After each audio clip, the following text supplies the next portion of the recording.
China's premier Li Qiang has made a landmark two-day visit to Zambia, and this visit is already being called one of the most strategically important diplomatic stops in Africa this year. Why?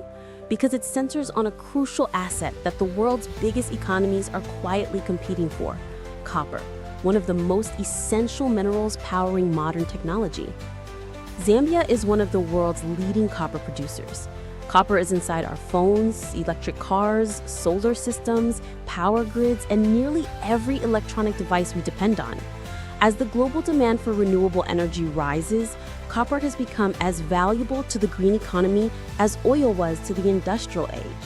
During his visit, Li Qiang placed a major focus on reviving a historical Cold War railway known as the Tazara Line, a railway that stretches from Zambia's copper-rich interior all the way to the Tanzanian port of Dar es Salaam. China and Zambia are expected to sign documents to begin a $1.4 billion upgrade of this railway, aiming to improve the speed and reliability of mineral transport from Zambia to global markets. To understand the significance of this moment, we have to look back. The Tazara Railway was built in the 1970s by China, Zambia, and Tanzania, at a time when Zambia was cut off from southern trade routes due to colonial-era political tensions in Rhodesia and apartheid-era South Africa. The railway became a lifeline, connecting Zambia to the Indian Ocean and opening new economic possibilities for the young nation. During this week's diplomatic visit, Zambian President Hakainde Hichilema praised China's historic role, saying the Chinese took the decision to support their brothers and sisters by constructing the line and helping Zambia access the sea when the southern routes were shut down. For China, the renewed interest in the Tazara line is far more symbolic.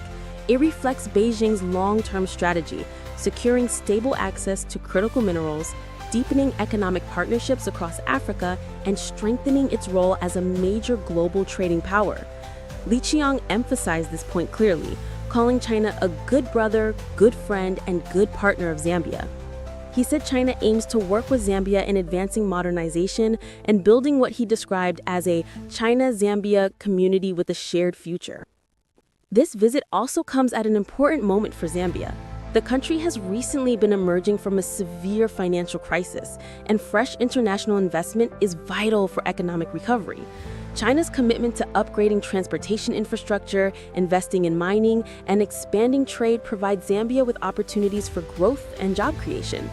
But the timing is also important for China. Li Qiang, who holds the #2 position in China's leadership under President Xi, is on his way to the G20 summit in South Africa. Stopping in Zambia ahead of this major gathering sends a strong message.